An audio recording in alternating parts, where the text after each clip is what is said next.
Good morning, everyone. Today is another episode of Arks Trash, which is my podcast, which means that this episode will be audio only. However, for my visual listeners out there, I have prepared B-roll, so there is something to watch.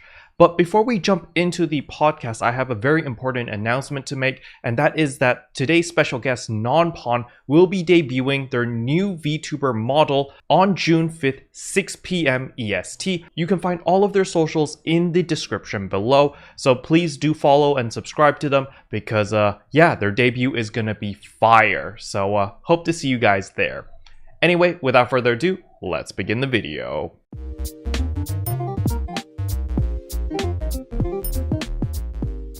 Good morning, everyone. Welcome to another episode of Arks Trash. Today I am with Nonpon. Nonpon, would you like to introduce yourself? Hello, I am Nonpon. I am a chef VTuber that plays on Ship 1.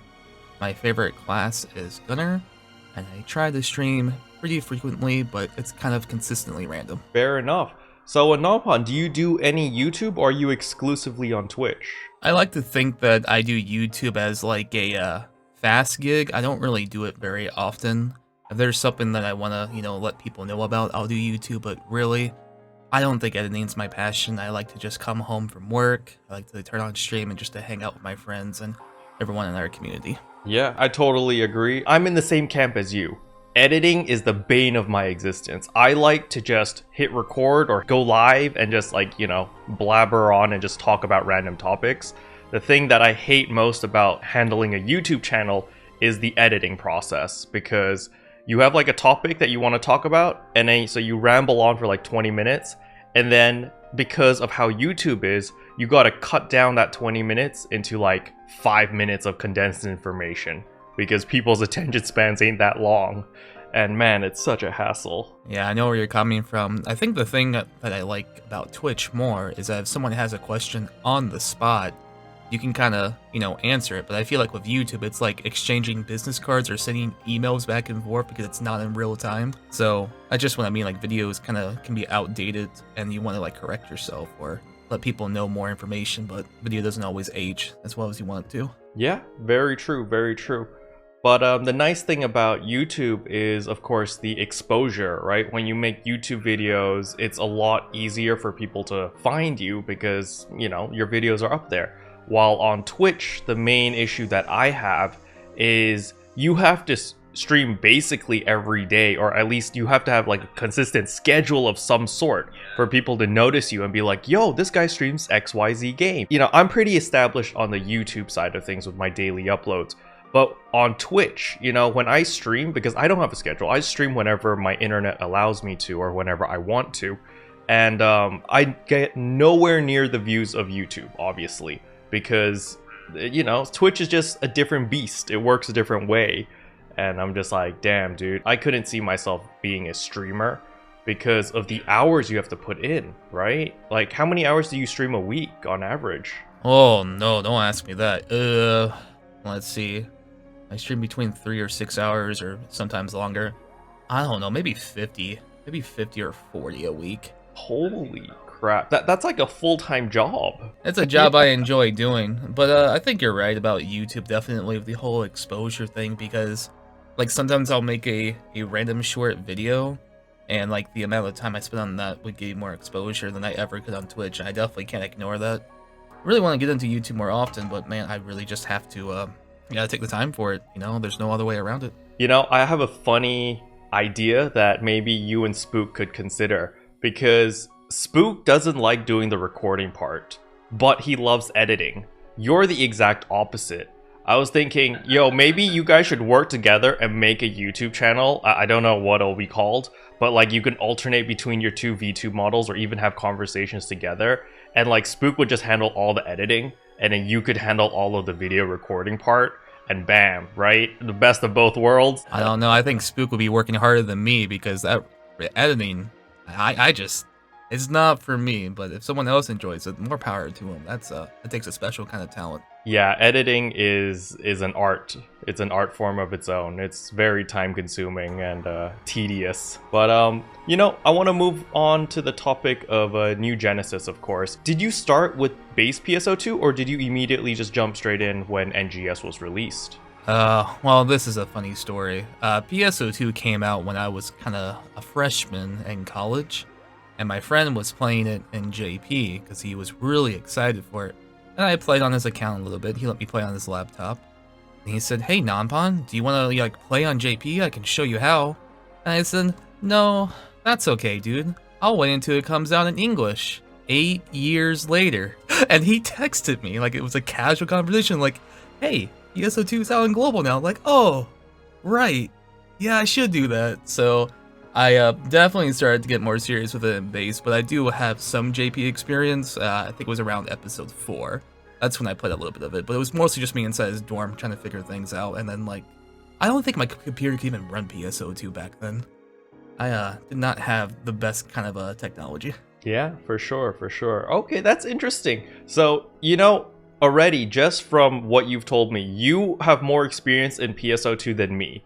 I had never heard of this game until it was released on the global side of things, like 8 years later. Yeah, like a lot of people assume that I am like a really hardcore Phantasy Star buff or something, but I've never played any of the Phantasy Stars. So, like Blue Burst, Ultimate, or whatever. I've played none of those. I've only played Phantasy Star Online 2, the base game, when that first came out, and then NGS. That's it. That's my knowledge of Phantasy Star. So, since you started with episode 4 on the JP side, what did you think of the game back then when you started? Gunner could have been better.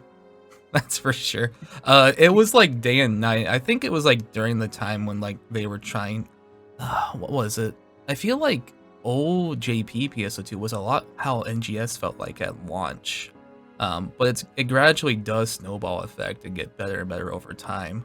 I didn't really like Gunner that much back in JP, although my friend did tell me they adjusted it a lot back then. Like they got like a new team or something. But that's about the experience I got. And then when I played Gunner and Global, it was like a completely different experience. I was like, whoa, this is actually really cool. It was kind of like a demo version for me, I feel like, when it came to JP. I wish I could have played more. I should have, but I guess I waited 8 years later instead. Yeah, for sure. Like a lot of people were very, very surprised and very happy that the game actually came out on the global side. But what's your favorite thing to do in the base game? Like before NGS came out, what was your favorite content? Well, when I would get really bored of grinding stuff out, because I feel like a lot of the grinding in base game when global came out was just farming advanced quests and just getting, one mores and crossbursts and just, farming and grinding over and over again. I actually was a huge PvP junkie. I loved the PvP in PSO2. Not a lot of people did. That was kind of like my thing back then. Back in base, I actually got to top 50. That's as high as I went. Because after top 50, I just stopped. That was one of my favorite things to do. There was this one stage on the PvP level where you kind of like fall down from a skyscraper, and there's like a bunch of stars in the middle. You can actually get a sword and do like that funny surfboard PA and land on top of people out of nowhere and basically get a KO on them. And I thought that was the funniest stuff, so I just kept doing more and more PvP. Wow, all right, that's new. You are the first person that has ever been on the podcast that has brought up PvP in like just in general. So I'm very surprised because a lot of people think PvP in base game is kind of quote unquote dead content because not a lot of people enjoyed it. There was a small group of people, they did it because they wanted the star gems from the high ranking and stuff like that. But there wasn't really that much popularity regarding PvP because you couldn't bring in any of your gear. Everyone was basically like a super novice, right? You went in and your class was determined based on the weapon you picked up inside the arena. And so it really tested your game knowledge of like, when I pick up TMGs, I need to know what these PAs are. When I pick up like a katana or soaring blades, or as you said, like that floating little blade thingy, floating sword, there's all these different PAs. And then the map design was very unique as well, right? It's not just deathmatch, you don't just go in and you just slaughter everyone. There are like these capture points, right, that you had to capture, was it? Yeah, you had to collect enough stars, and the thing is, I think if you got defeated, I can't remember if it was half of your stars, but basically, if you were doing really well in collecting stars, you were basically a piggy bank for someone else to, seek after, because you had those emblems above your head. You had first, second, and third. People constantly knew where you were at if you were collecting stars. So there were like different playstyles. Were you like a hunter that would stay like, not hunter as in the class, but stay in the shadows, not collect stars and defeat other opponents, or would you collect the stars and be safe and stay behind your teammates? And I think it's funny that you say that not many people played it, but that's kind of true. I felt like I would see the same like 30 or 20 people all the time. It was like a small club. I can't remember all their names, but when you fight your opponents, you don't see their name above their head, but you see their fashion still. And I would know who's on the other team because they would wear these ridiculous rappy outfits. And that's just how I knew. It's like, oh, I think it was Fuffins? He was a long-term, he was like a long, old global PSO2 streamer. I'm not sure what he's doing nowadays, but we used to play a lot. Yeah, for sure. I remember when, I think there was a campaign which encouraged players to try out PvP, and that was when I jumped into it. And I remember very vividly that I would just keep swapping weapons until I got the bow. And then once I got the bow, I would just start sniping people across the map with the charge shots. It was so powerful, but I definitely experienced what you're talking about on the different, if you collected all the coins and then or the stars, and you got like the rank 1, first place, second place, or third place, and like everyone just had wall hacks because they could see your little tag floating around.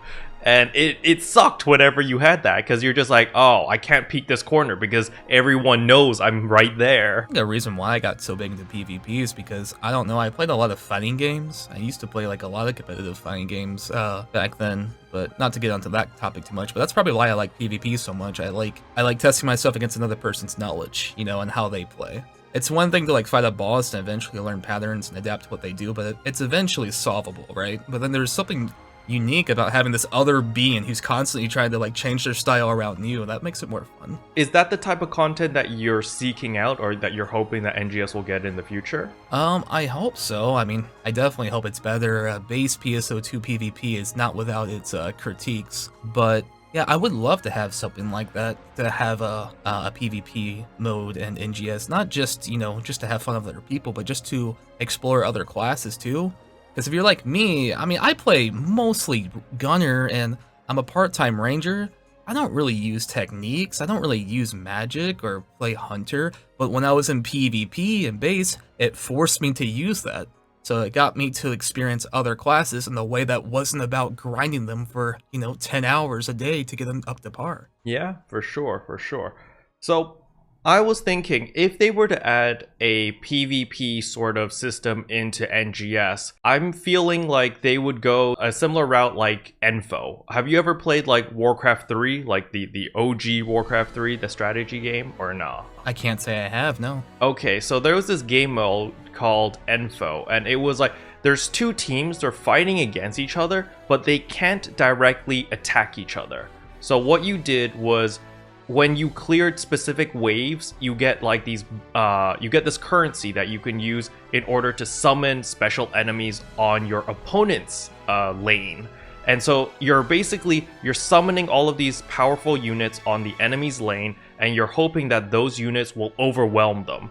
And so it's not direct PvP, but you're like in teams and you're competing against each other, and you just spawn monsters on each other's lane. So think of it like mining defense, but like two different mining defenses, and other than defending your towers, you also have the ability to summon extra mobs on the enemy's mining defense. So I was thinking, if they were to add PvP, something similar to that would be more in line with like the whole PSO2 narrative of like, yeah, you need to work together as a community. So I was thinking, yo, what if we had that mining defense, but like ship-wide, like ship 1 versus ship 2, ship 3 versus ship 4, and like if a ship wins, they get like a server-wide buff of some sort, right?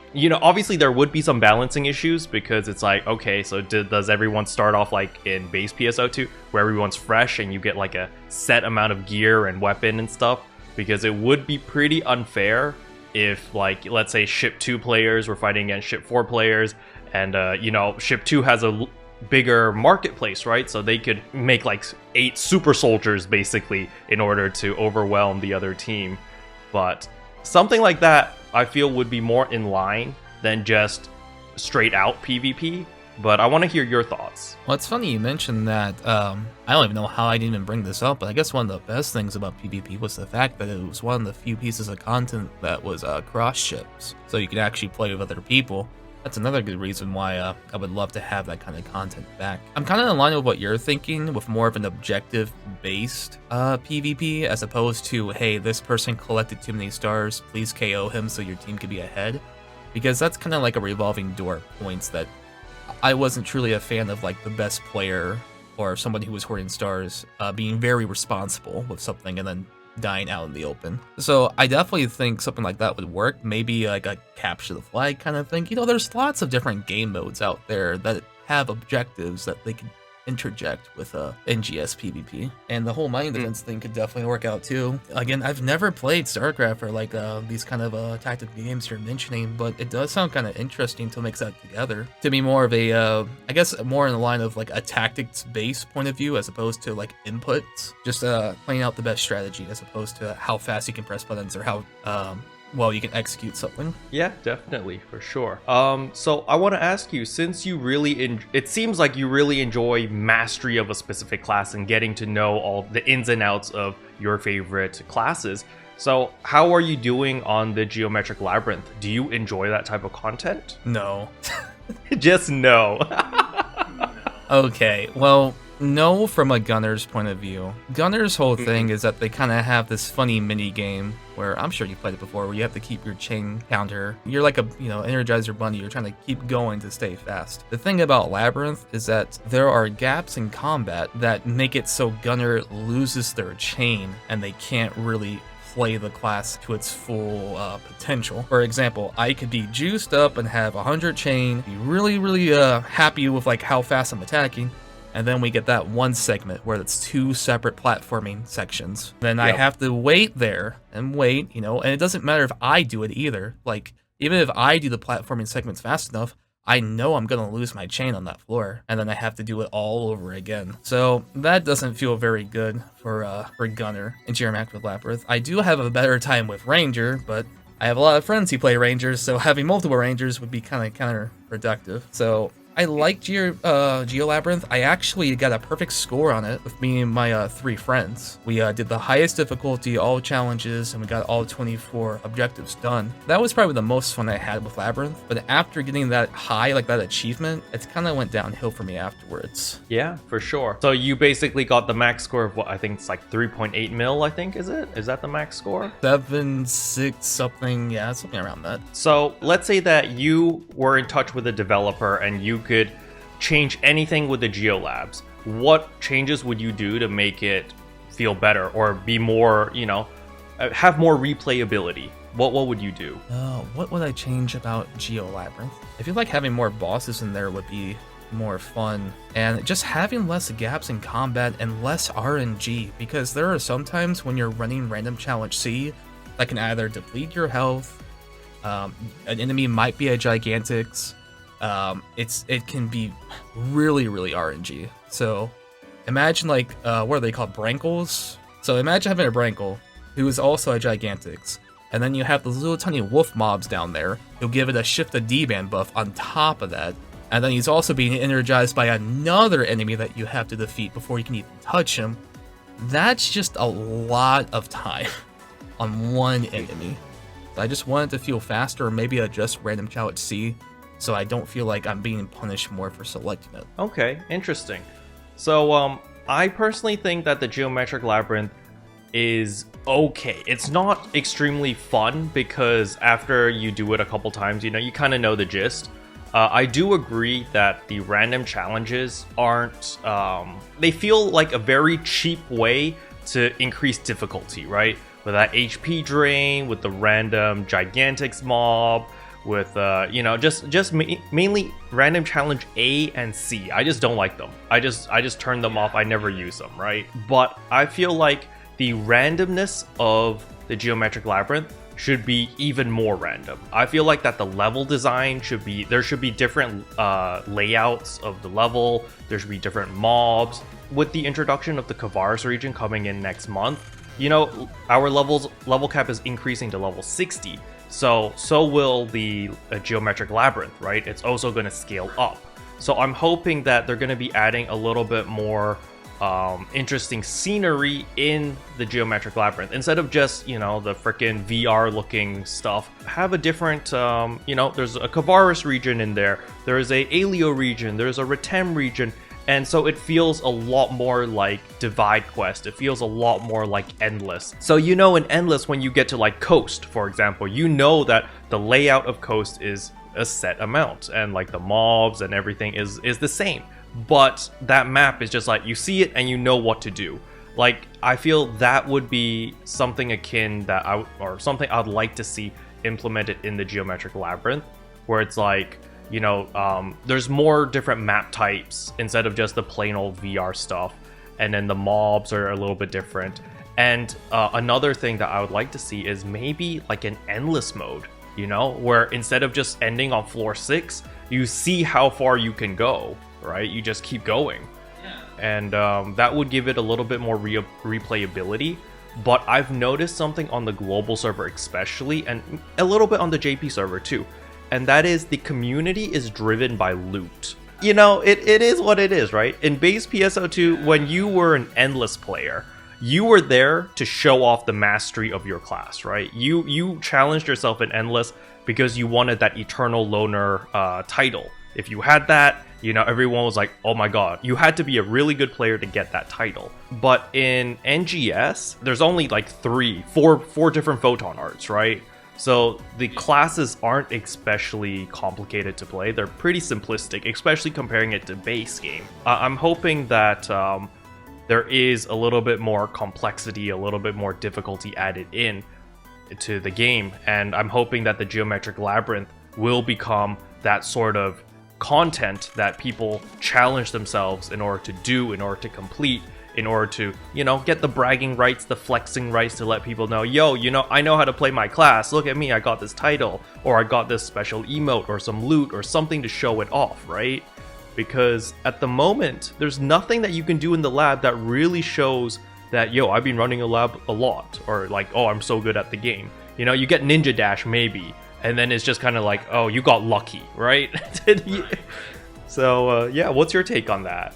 It's funny you mention that because, like today, I was trying to solo Retem Purple Triggers, just trying to get better at it. And while that's happening, you know, we have a community on Ship 1 where we share captain passwords, and just to catch up, you know, people, you've made a video about it, people make password rooms, and then, you know, they share the password for captains to come spawn.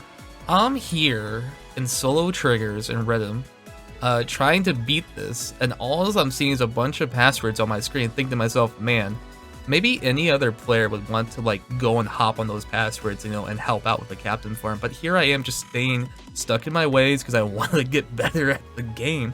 It's definitely two different mindsets. I never got an Eternal title from Endless. I wish I would have, but I just never got to that level yet. I did get like the PvP Legend of Arena, but I don't think that's nearly as hard as the Endless quest in my opinion, because you have to be really good at your class in order to get that. And yeah, loot, NGS is pretty loot driven. I feel like people enjoy the content based off what you can get from it. And nowadays, it's kind of like you farm content a lot to get a rare cosmetic. I'm a little disappointed or kind of tired of rare cosmetics and content you can grind. But I understand why they don't want to hide like really overpowered weapons in content anymore, because of the whole relic thing. It kind of gated people out. So there's pros and cons to it, but honestly, I just want to get better at the game.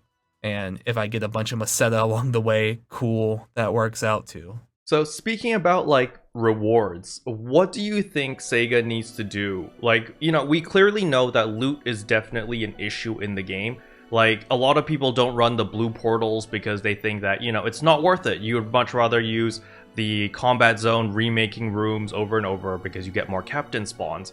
But what do you think they should do to entice players to do specific content or different types of content, for the rewards? What do you think they should change? I would like there to be at least maybe a quote or like a actual statistic of if you get an S rank, you will get better rewards.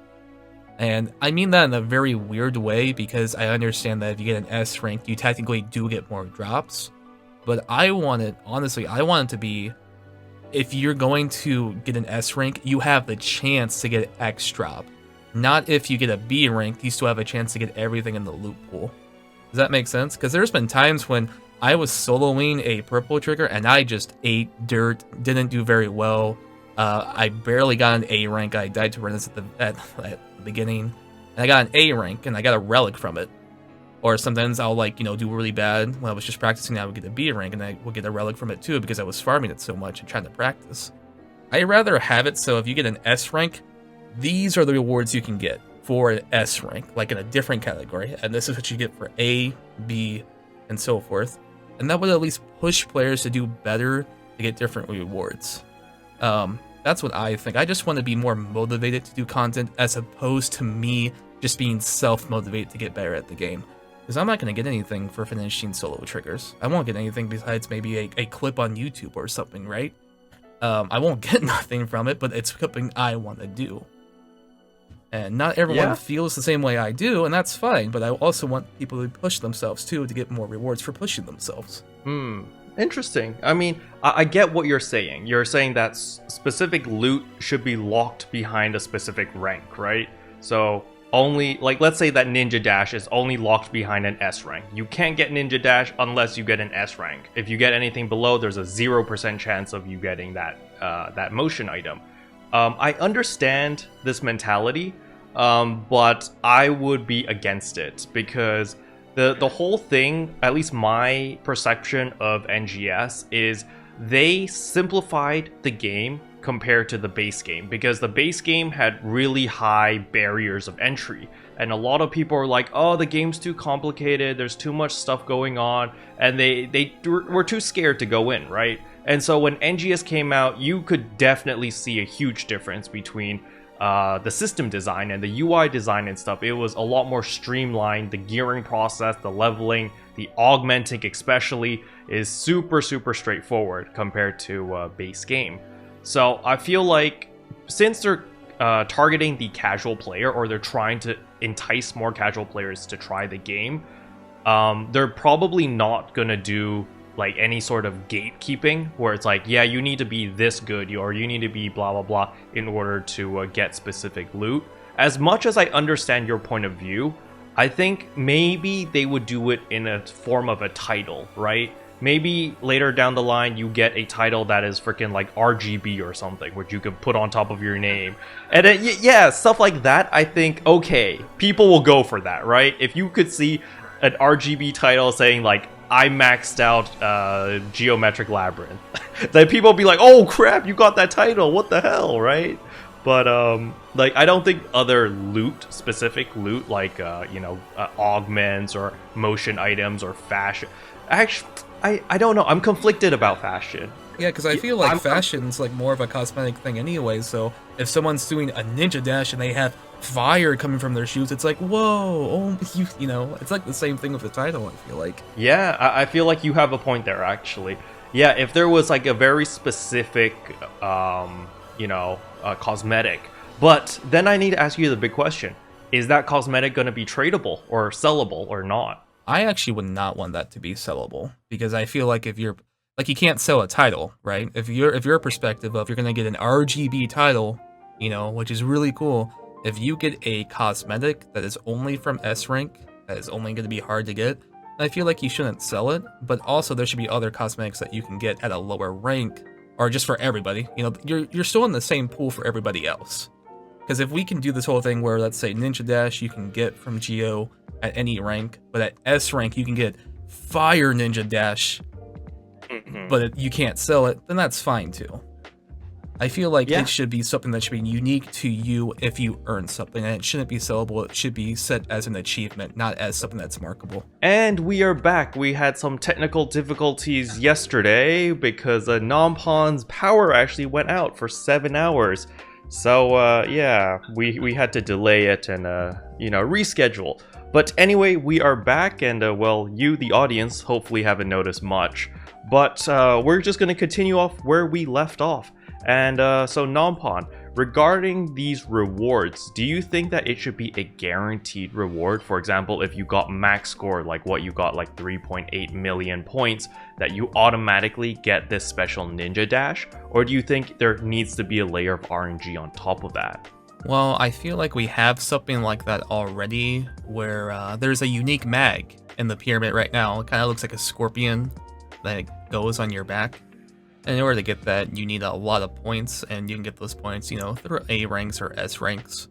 But I would think that it would be a nice reward if you got max points, period. So I mean, like, all challenges, all 25 or all 24 objectives done.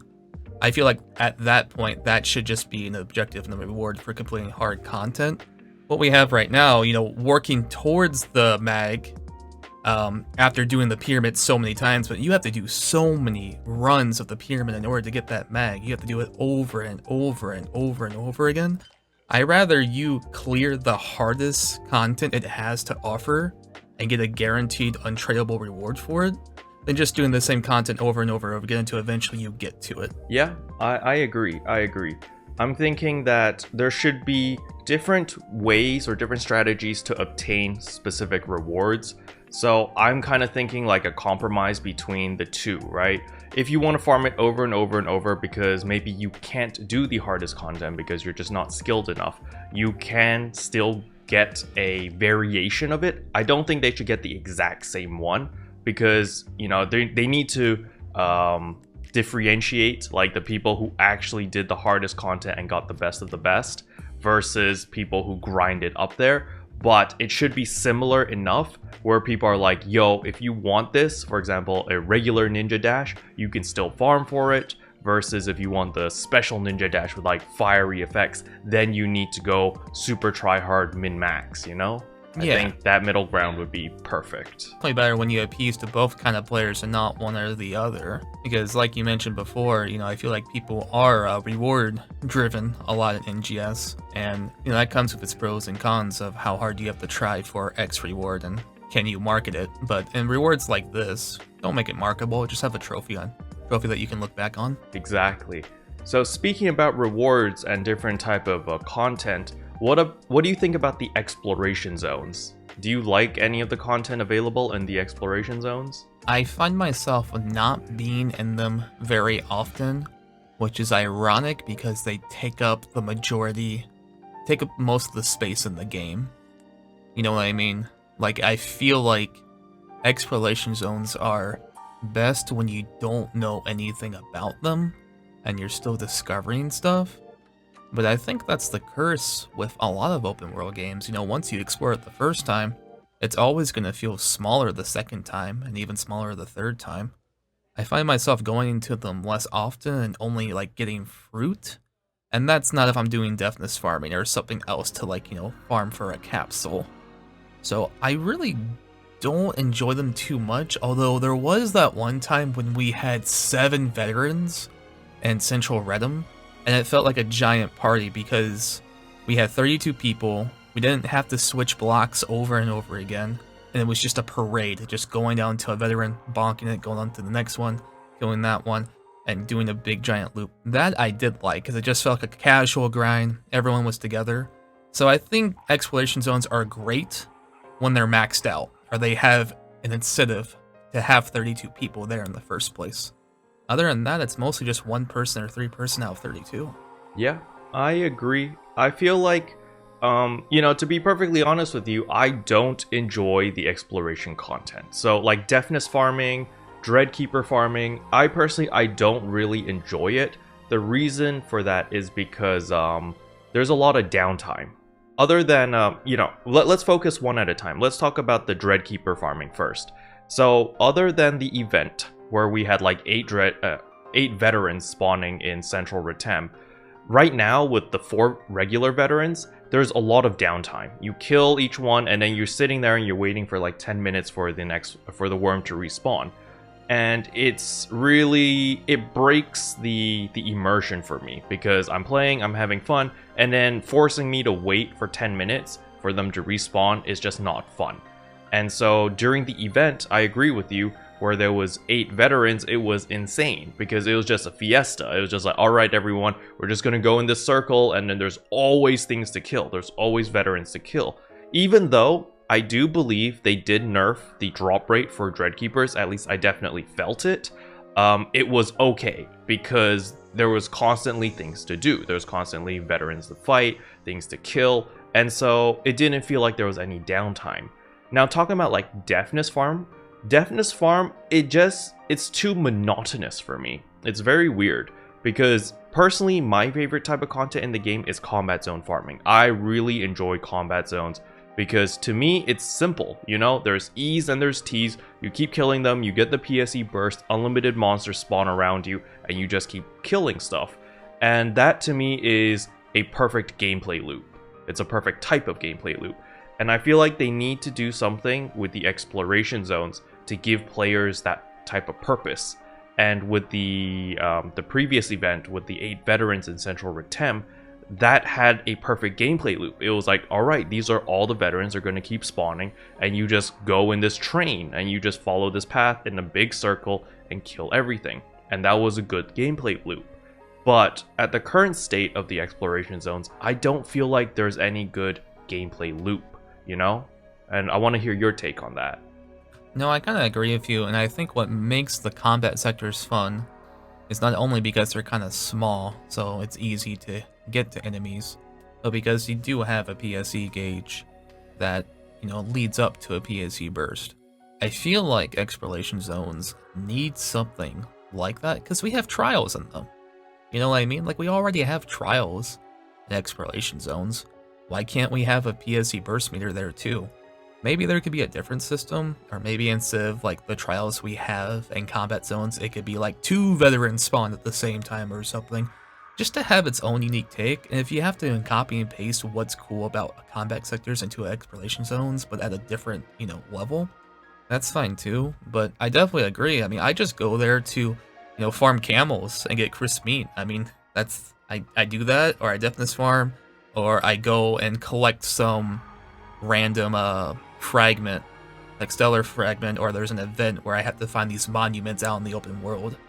But as far as exploration zones though, that's really it. I couldn't agree with you more. I don't really find myself enjoying them all too much. I feel like we also need more caves, actually, because I feel like in Alio it was kind of cool when you found a cave, but in Redem we have like a cave that leads to the pyramid and that's it. I would like to see those more, just to like go underground and have like stalagmites in the ceiling and stuff. I feel like that would be cool. It's kind of interesting, because something that I did not like about Alio was there was too much verticality. So, for example, Mount Magnus, I hate farming at Mount Magnus because it's going up and down, you know? And so, when I do my mineral route in Alio, I avoid Central Alio, because Central Alio has a lot of minerals, but they're all on these cliff edges, and you have to parkour all the way up there just to collect some ore. And I'm just like, no, it's not worth my time. I don't care.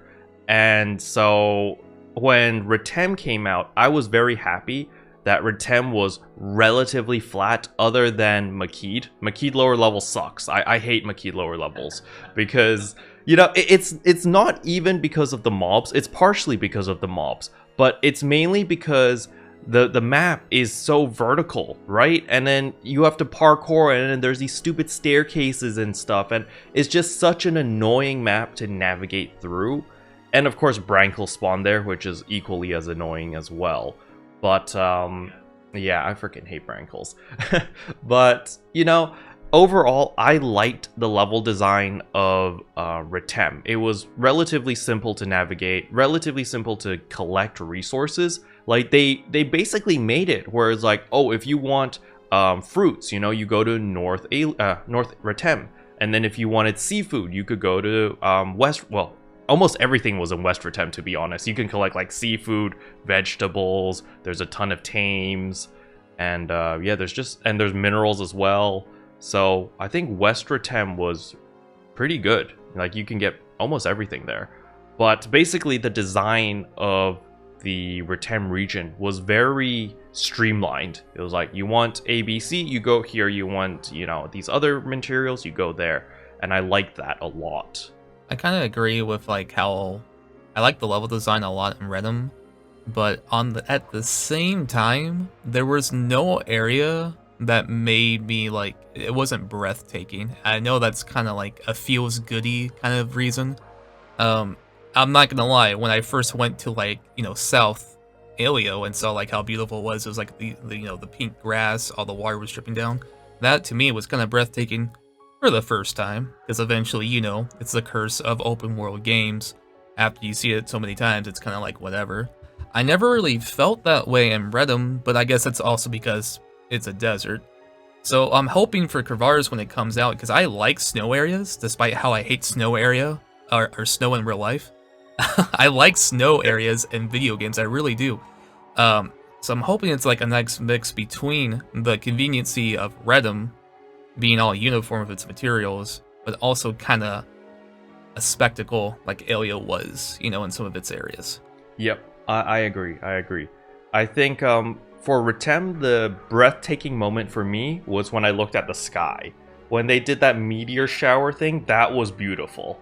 But, you know, as you say, you get desensitized after seeing it so many times. You know, we've been playing the Retem content for almost 6 months now. And so a lot of us have, you know, pretty much seen it all. So I do get it. It's actually pretty interesting because I made a leveling series a couple months back where I made a new character on ship 4. And it's been so long since I've done anything in Alio that it's felt so fresh and so cool to me, just exploring the open world.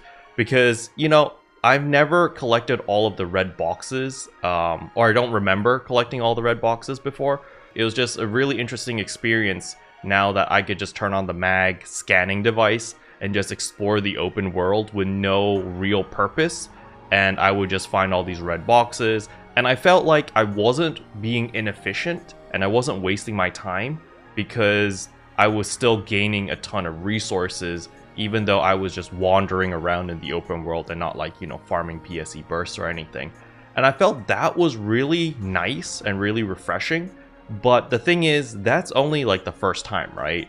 You get all your red boxes, you get all your bonuses, and then it's like, oh, yeah, there's no reason you should be going to the open world anymore other than gathering materials and minerals, right? I kind of agree with you, and this is not to bring up another game that I definitely don't play anymore, and this is like a pros and con of kind of like Genshin Impact, where you will have a lot of chests on the open field, and once you collect them all, they have this internal timer which will actually spawn more chests as time goes on. So like some chests you just can't see, and over time they appear again.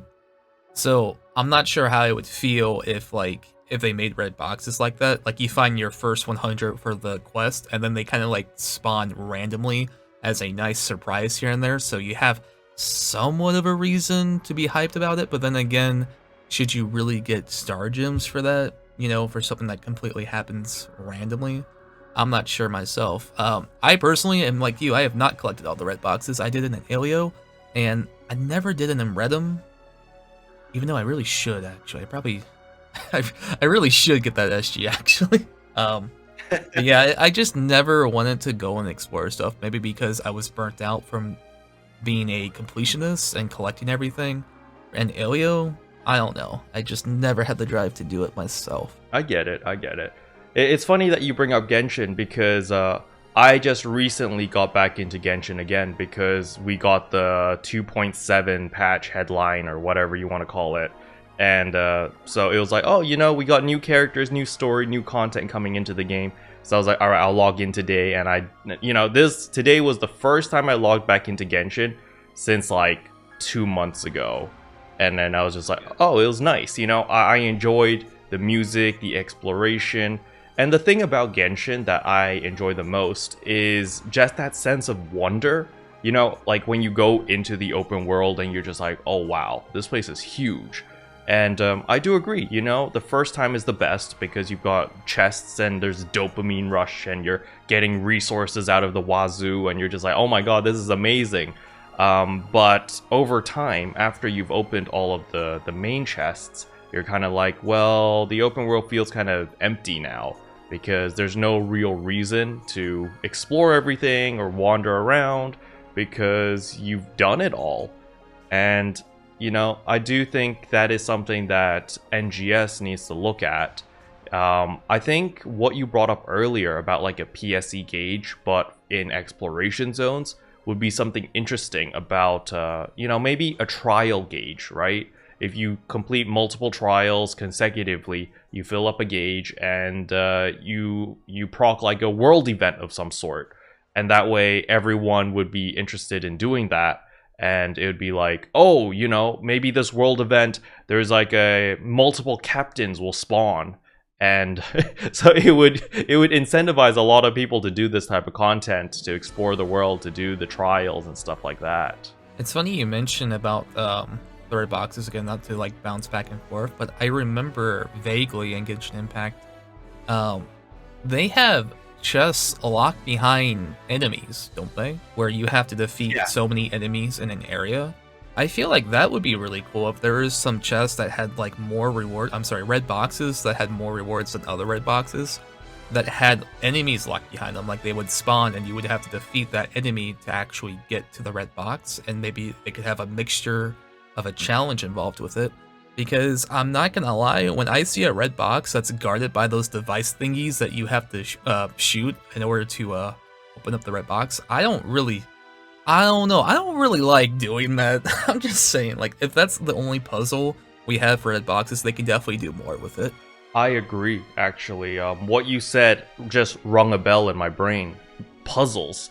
I think like Breath of the Wild, because you know Genshin Impact got a lot of inspiration from Breath of the Wild, but in Breath of the Wild, in order to get loot and like special things, the game had so many different puzzles that you had to solve in order to get specific loot or get specific gear. And I think that in NGS, that could definitely be a thing. Like have red boxes locked behind puzzles, and that would build off the idea that you had about caves. So imagine you go into a cave, you need to solve all of these like puzzle instances in order to get massive loot, right? It doesn't have to be money like Meseta or anything, but it could be things that would aid you in, you know, maybe when crafting comes out, you get these special parts or star gems or whatever. Just something to make it worthwhile to do all these puzzles, you know? Yeah, definitely. I feel like there's opportunity for it to do puzzles. Now, maybe I'm going off too deep on the diving board here, but it also would be nice if not too many puzzles, but some puzzles may be locked behind certain classes to have you try them out.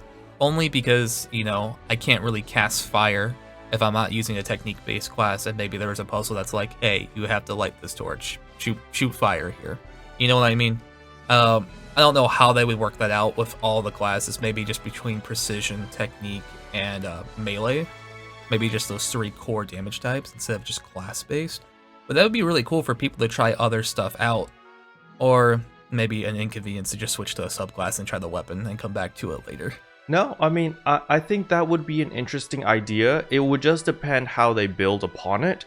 Because in Diablo 3, they have something similar to that, where it's every season there would be like a specific build or specific set of armor for each class, and there would be like these special dungeons where it's like you have to use that specific build or that specific set in order to clear it. And there were many different criteria. Think of it like the geometric labyrinth, but let's say that you have to play braver, and when you go in, it's like you have to get 10 kills with counters only, for example.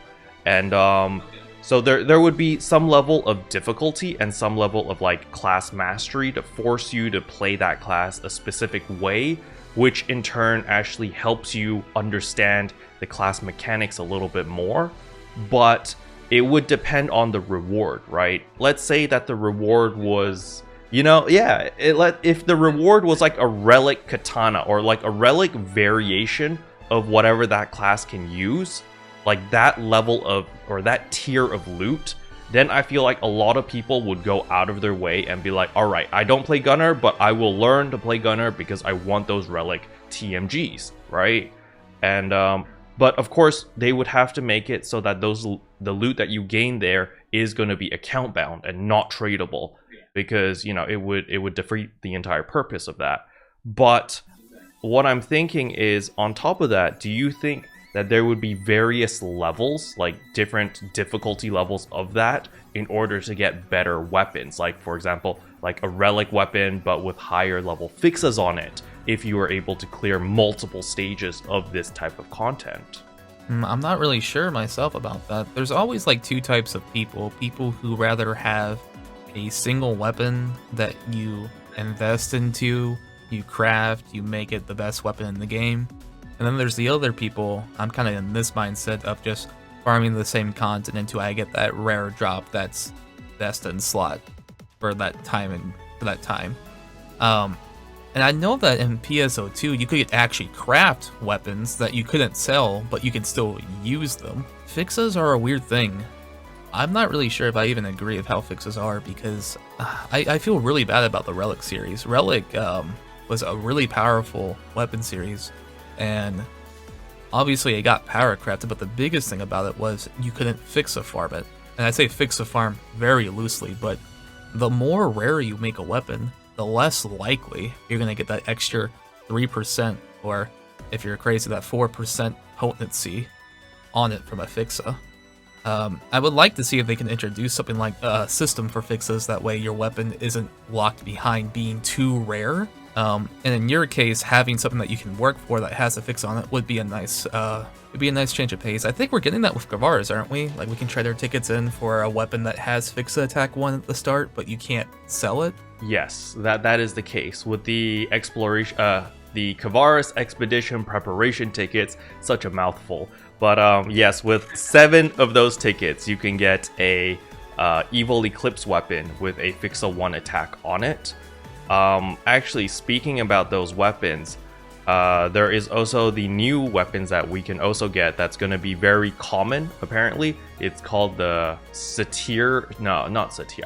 I forgot what it's called. It starts with an SCH, but it's another 6-star rarity weapon. And the potential for that is you deal additional damage, or you gain additional potency against non-boss enemies.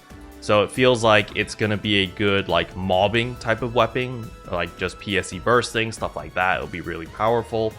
But the most interesting part about the Hero Arai interview with the dev team was they said that with the future weapons coming out, the more powerful 6-star rarity weapons, it's going to be a requirement that you need both of these weapons.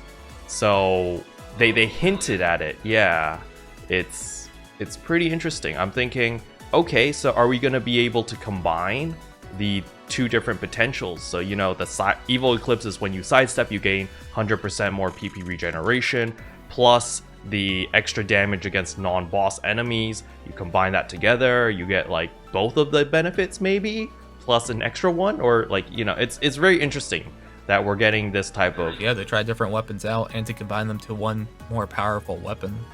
It is a nice system. I didn't even consider that, actually. It's interesting that they're doing that.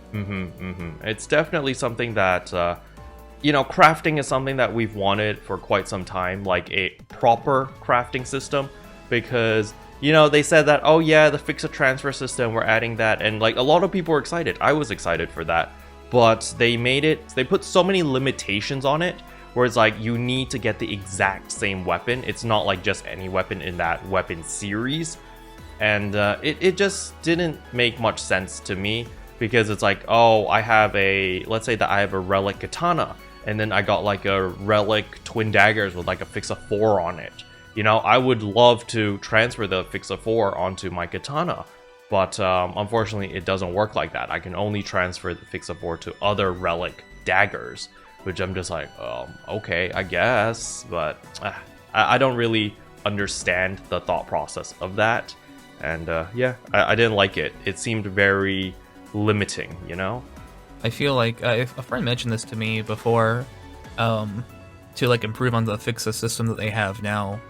Right now, it has to be the exact same weapon to transfer a fix on it. That's like the big rule on it. One of my friends mentioned, what if it's the same weapon?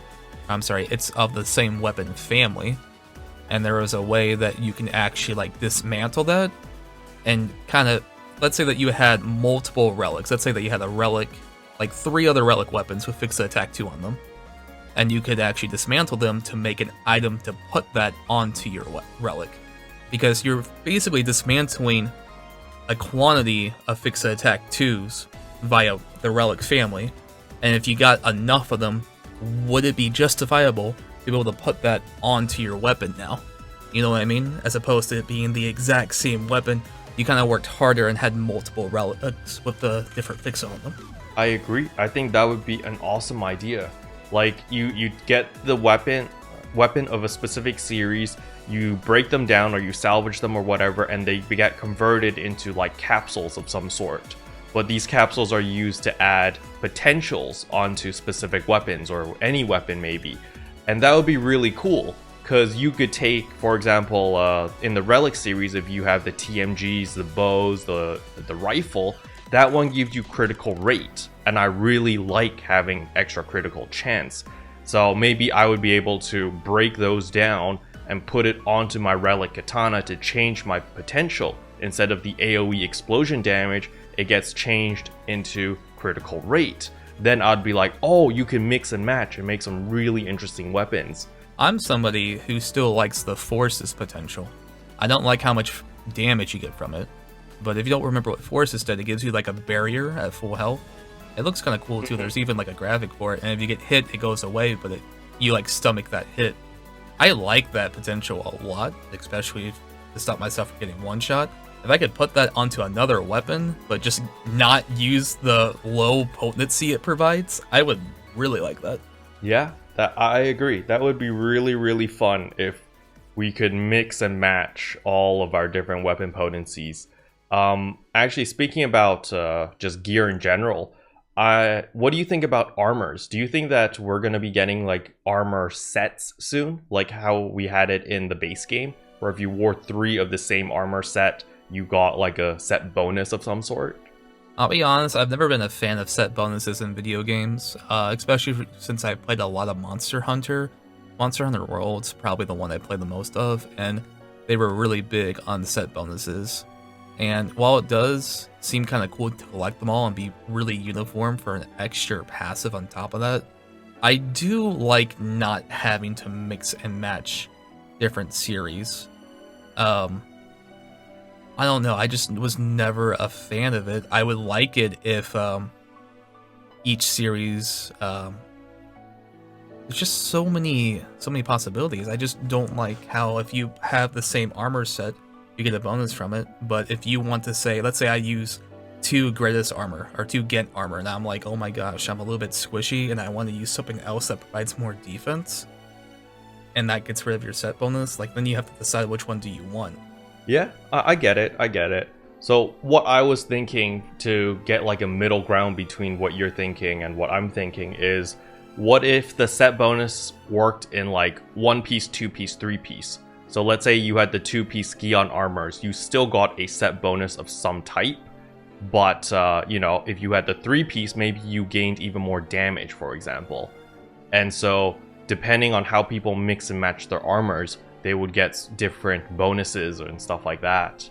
I mean, this is just my peanut brain, but I feel like mostly people would probably go for whatever gives them more potency, and that's kind of like what determines your max damage. So I would be okay with what you're mentioning, as long as it didn't equate to more damage, as I feel like that's basically not giving people a choice. I'm not sure. I mean, it is a choice still. Do you want to do more damage or do you want to take less damage? But I feel like the bonuses would have to be very specific, that you wouldn't be penalized for using them. I don't know if that makes sense or not. Maybe because I'm so fixated on doing more damage myself that I think like that.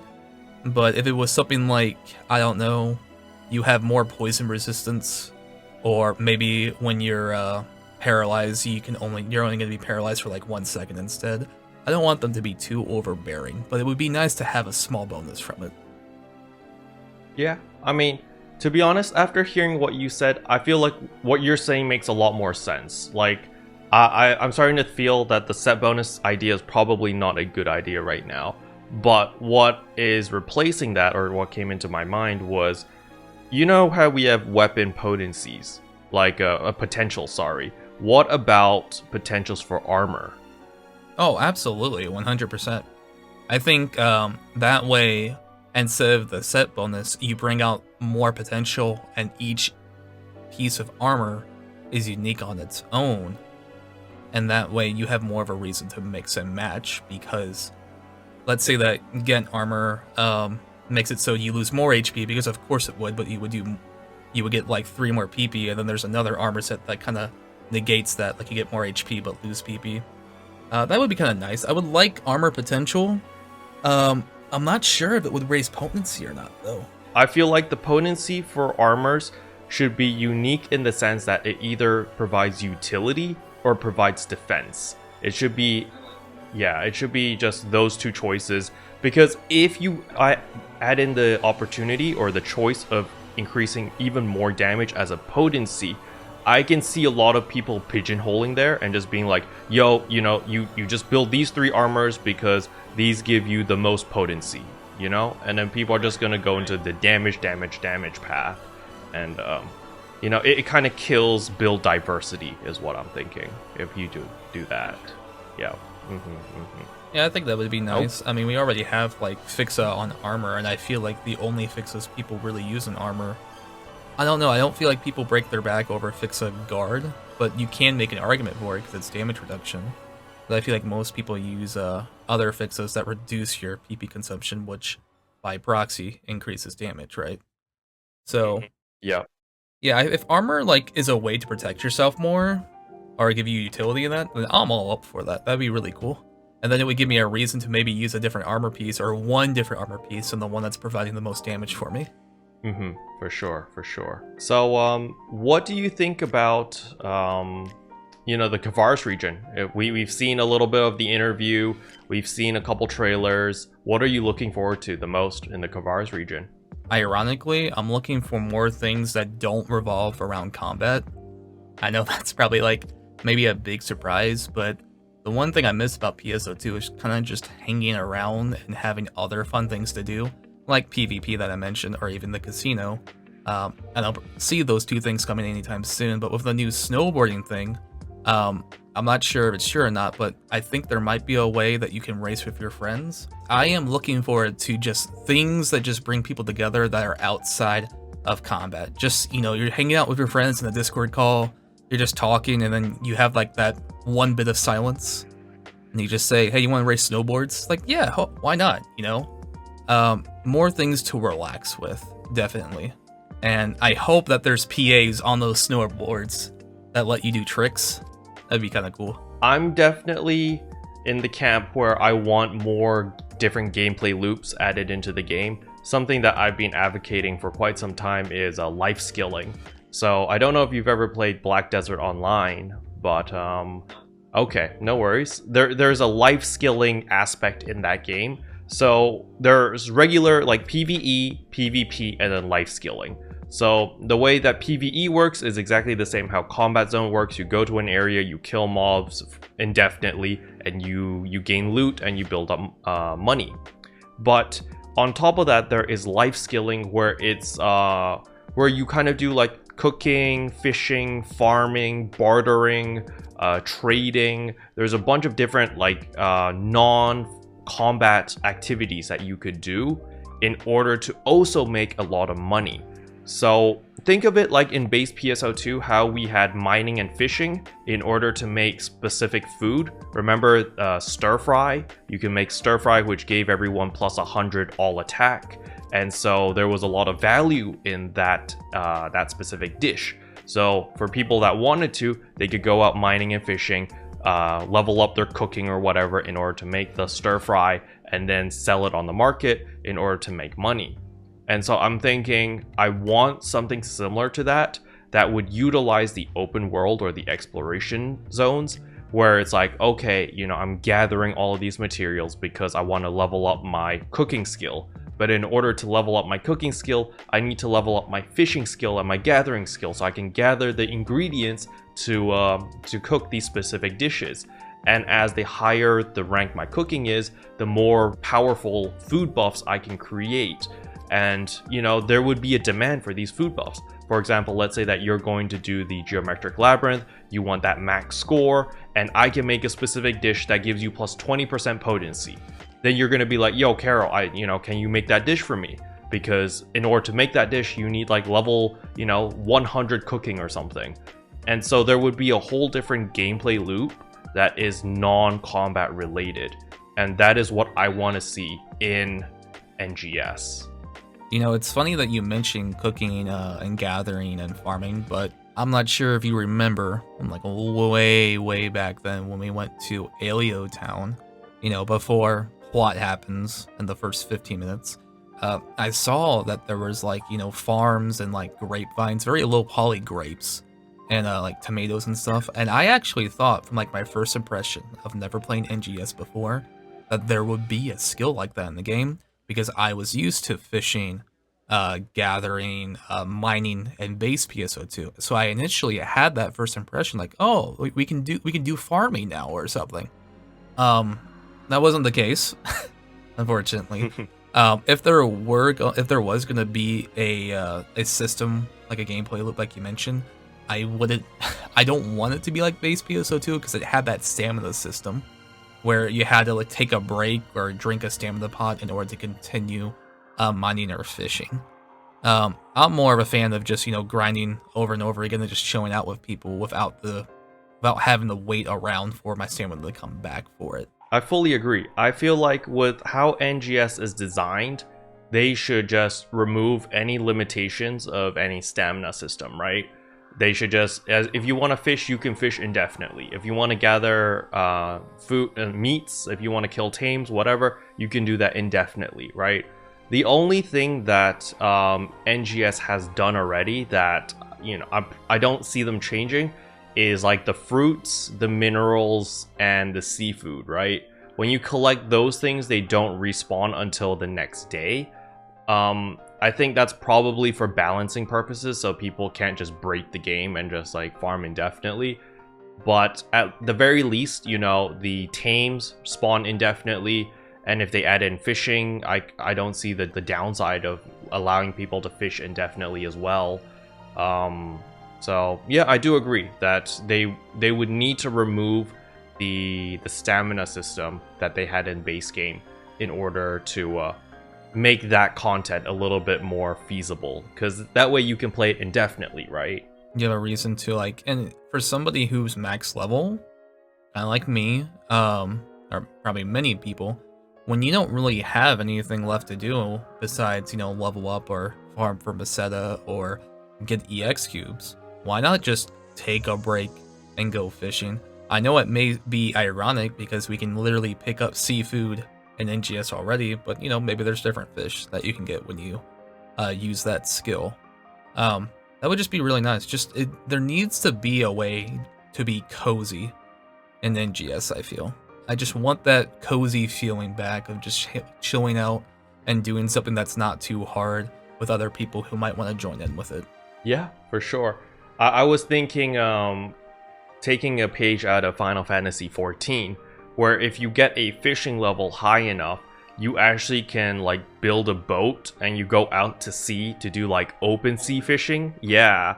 And it's crazy because you go to the open sea fishing and sometimes like a storm would hit. And then when a storm hits, it's kind of like a PSE burst, but for fishing.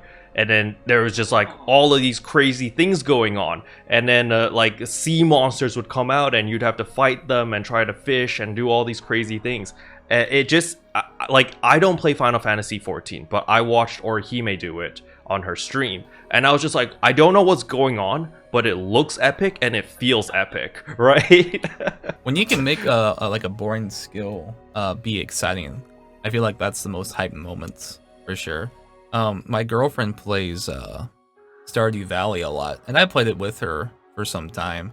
And I'm not sure if you ever played Stardew Valley, but it feels like you're drifting a car when you're fishing in that game. You're trying to keep this rectangle uh, over this fish icon that's going up and down constantly. And the only way for you to move the rectangle is by holding a button. So if you hold it, it goes all the way up. If you let go, it goes down. It kind of like bobbles back and forth. And it's really, really engaging just for a fishing game. I would love for something like that to happen in NGS, especially since everything in NGS is all about being fast and quick. Speaking of the new things in Kavaris too, I don't know much about like the whole rock system, like picking up stuff and throwing it at enemies. I hope that's gonna be fun too, like an incentive to move around, pick up something, and do a ton of damage. Yeah, so they gave us quite a bit of insight in the interview as well. So apparently there is going to be an urgent quest. So there's 2 urgent quests in Kavaris when it comes out. And one of the urgent quests require you to pick up like chunks of ice. They're probably going to be like ice boulders of some sort, because you know it's PSO2, they have to be outrageous. And you have to throw it at a specific point of the boss in order to break a specific part to expose a weak point or something. And yeah, that's going to be a thing. So the way that it works is actually pretty easy. You just go up to the item or the boulder or whatever. You press, I forgot what the use key is in NGS. It's an E or F or whatever. And you pick it up and then you can just left click or just auto attack. And you'll be able to throw it at whatever target you're locked onto or whatever you're looking at. So it's pretty easy to navigate through it. Like, it's nothing super complicated. But it definitely adds a level of complexity. Because what they're saying is specific mobs, for example, like the enhancer mob, maybe by throwing this, you will stun that mob, and thus it will disable it from enhancing all the other mobs for a short period of time, you see? So it adds a little bit of strategy and makes it be like, okay, instead of just like raw DPS or brute forcing might not be the play all the time. You might need to finesse a little bit and use the different tools you have in your arsenal to actually make your runs or make your farming session easier, you know? Right. That would be really cool if like enhance enemies or enemies that enhance other enemies, like the syringe on their leg or wherever it is at the time is a little annoying to hit sometimes. So if you can actually just like throw an item at them and you don't even have to aim it, like as long as you hit them, it breaks or it just stops their buff from happening. Like a D-spell. There we go. Like something that just stops buffs. That'd be really cool. And like you said, it's not a DPS option. It's just a utility option that's going to make it easier on you. And you get a nice bonus for moving around and not, you know, following your rotation all the time. Exactly. I think it's nice that they thought of this. Like, honestly, I would never have thought of this idea of having a throw option and make it like actually important to the gameplay loop or effective in farming sessions and stuff. So I'm happy that Sega has surprised me on this front. But on top of that, you know, what else are you looking forward to in the Kavaris region? Is there anything else? I definitely want to see, or I don't know if we're going to get purple triggers right away, but I want to see what the hardest content is right away. Because I'm going to be going to level 60 on the first day with my group. That's what we do. Like every time there's a new level cap, we just rush straight to 60. I'm kind of a glutton. I feel like I just rush through all my content and then I complain that there's nothing left for me to do. Oh, woe is me. But because of that, the content I'll probably be doing most of is the end game content. So I would like a gameplay loop where instead of to farm something that's challenging and just to learn new mechanics, because those enemies look kind of interesting. There's a handful of enemies in Redum. As much as I like Redum, there's a handful of enemies I really don't like, and I feel like it could be very difficult, especially for melee players. I felt like Redum was just a big challenge for melee players sometimes with how much they moved around. Lizard was had a bunch of origami-like hitboxes that I still don't understand to this day. So I'm definitely looking forward to the enemies. For sure. Well, I will bring you the good news, and that is purple triggers are going to be available upon release. but the battle power requirement is 2,833. I believe it's 2,833. So it is going to be a little bit steep, but I don't see too big of a problem. Like, I'm sure you're just going to hit level 60, maybe get your evil eclipse weapon to, you know, plus 50 at potency level 3, and you should be good-ish, probably. Yeah, we'll have to see. But what I am most interested is, or most excited for, is to see what the new relic weapon is going to be. I am very hell-bent on thinking that there will be a relic series rarity type of weapon in Kavaris. They're not going to talk about it, there's no news on it, and someone's going to get it. And then people are going to be like, holy crap, what is this? And I think it's going to be a thing. Well, if they do it right, that's okay, as long as there's a formula for someone to craft that relic. Because, you know, I talked about the spectrum before. I like to grind for something super rare until I get it. Some people like to craft something super rare until they get it.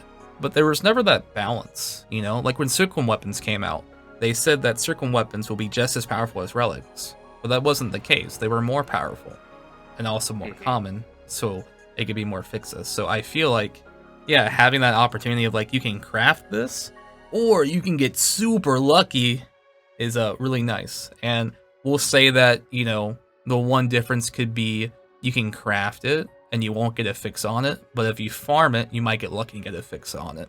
Maybe in a one sellable and one isn't, but I would love for that to come back. I like rare drops, who doesn't? I'm tired of farming for dashes and glides and fairy dash and all that stuff. I'm tired of cosmetics being the main reward for in-game farming. Yeah, so they have confirmed certain things about the 6-star rarity stuff and above, and that is we will be given the ability to exchange for them. Like, you know, they call it exchange, but I'm sure it's just going to be like some sort of crafting system where we will most likely be able to craft for a relic weapon, or like whatever they call it, the new relic series. I'm just going to call it Relic 2.0, but if you craft it, you won't be able to trade it or sell it. It will be account bound. But if you get it from a drop, then you can sell it. That is what they've stated. So I think it's a very fair system, right? If you want it, you can still get this weapon. You just need to put the time and effort in it. And I feel like these Sanquian weapons was kind of like their test for this. To be like, yo, you know, we're going to put a weapon. It's going to take you like, you know, a month or 2 months to max it out because of all those photon scales. And they were just kind of testing the player base and seeing like, okay, does this work? Are people okay with this? Or, you know, are people going to be upset? From the feedback I've seen, I think that it's okay-ish, leaning to a little bit too difficult. So they might, you know, narrow it down a little bit to be like, okay, instead of this limited resource like photon scales, which was limited to urgent quests and, you know, the open world, they might make it a little bit easier to obtain. But whatever token or material this is for the Relics 2.0, it's going to be a little bit more reasonable compared to Relics in Retem, that's for sure. Yeah, and I guess the big thing about that is it's gonna be really good for free-to-play players, because if you can play NGS as a single-player game, and, you know, not have to rely on the market, that would be really cool as well. I feel like base PSO2 is like that, because I feel like when you log in, they give you a weapon that you can clear the entire game with. So when it came down to relics, if you were a free-to-play player, well, you didn't really have much source of Meseta besides that 3-day shot pass and maybe all the PSE farming you were doing. So if there's that craft system, it's like, hey, I can't get this weapon with Meseta, but I can work this hard for it. That's a good incentive to keep them engaged as well. Yep, fully agree. I think that is about it for the Kavaris region. Is there anything else that you wanted to talk about? I think, I guess the one thing I can talk about left is, isn't there one exploration sector that you take constant damage over time with? We'll see how that plays out. That's definitely a test. We'll see how people enjoy that. I myself probably won't be building for armor that's going to protect me in the snow and might get, you know, killed by one stray bullet from an enemy, but we'll see how it plays out. You know, so that map is called the Gorge. and it looks really cool. I'm a big fan of the aesthetic look of that area, but so it's funny because I don't know if you've already prepared your Addy capsules for your armors and your weapons and stuff, but I have, and I decided to go with the ward capsules. The ward capsules are the ones that give you 2.5% potency, but it also gives you 20% all resistance. So that is for like elemental resistance, down resistance, all of that. Because I feel like if you get frozen in the Kavaris region, that is pretty much the equivalent of instant death. That's my perspective of what I think. Yeah, I mean, you could, yeah, maybe. But, so I have 4 Addy Ward capsules. So that is going to give me 80% all resistance to all the different elements. And on top of that, we've also seen from the interview that there is a specific capsule that is called like the it should be called the defrost capsule, but they called it the de-cold capsule for some reason. I'm just like, oh, okay, you know, whatever, direct translation. But so that capsule gives you, I think it's 25% less damage taken from cold damage, or like when you're in that gorge, you know, when you take that the I think it's low temperature damage is the exact wording they used. So there's 25% less damage from low temperature damage taken, and you also gain 2.5% potency on top of that. So I feel like the 2.5% potency capsules are going to be a very common thing coming into the Kavaris region. So yeah, that's just really interesting. I feel like I'm probably going to end up building a pseudo tank / elemental resistance build with maybe like between 55 and 60% weapon potency. I think that is probably going to be my endgame build, or what I'm looking at right now. But I'm sure by the time that comes out, like the people who are going full glass cannon, I think that you guys will probably hit like 80% weapon potency. Maybe, I'm not sure. Like, you know me, it's get hit one and die and learn from your lesson, or maybe I should actually like be more comfy. But I'm so hard on myself. I'm trying to like, you know, dodge everything perfectly, and you know, getting killed in one shot is very punishing, especially if you're doing something like Geo Labyrinth. So there might be some armors too. Like if there is an armor piece that comes out that gives you the, I'm sorry, what was it called? The de-cold resistance, but also raises your potency, then that would be a win-win too. I mean, maybe Gigantix in that area, you drop Get Armor, or drop like, you know, Giga Armor that gives you more DPS, but also gives you that de-cold resistance. But at the same time, they're probably going to lower your health by 150 HP. Who knows? I don't. Yeah. Is it really protecting you? We'll see. Yep. I do hope that they do continue on with this series, where it's like, you know, we have the Gion armors, the Grias armors, and the Gi whatever armors in Kavaris. I hope that they continue with that trend, so it gives people who, you know, like who play the game like you, where they're seeking for that mastery and they want to be like pure glass cannon, full damage, they could still be able to do that, because those armor sets are pretty crazy. It's like, you know, it's pure damage at the sacrifice of health and defense and everything. It's nuts. Yeah, I'm definitely a fan of the armor set. But we'll see what they come out with. I kind of laugh because when I'm searching for armors in the player shop, there's 5 tabs for each section. And for armors, they don't even fill up all of the sections yet. That's how little armor we have in this game right now. So we'll see how it plays out for sure. Yep. That is definitely something to look forward to. But yeah, I think that's all the time we have for today's podcast. So I'm going to hand the floor over to Nonpon, and in case you want to do any shout outs, your socials, whatever, where people can find you, the floor is yours. All right, well, I'm Nonpon. I mostly play on Ship 1.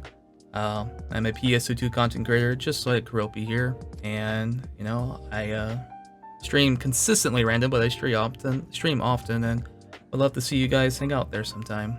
I love everyone in my community, especially my mods who keep me on my leash when I go too far with some stuff. But yeah, I really appreciate everybody here, and I appreciate you, keroppi, for letting me be here today. I felt like I learned a lot about you and vice versa. Yep, perfect. All right, well, as usual, all of Nonpon socials will be linked in the description below, so do give him a follow or a subscribe. And yeah. Special thanks to all the members for supporting the channel. It really means a lot to me. Thank you again. And that concludes another episode of Arks Trash. Hopefully you guys enjoyed it. If you did, I would appreciate a like and a subscribe. And I'll see you guys in tomorrow's video. Bye. What can I say except GOA?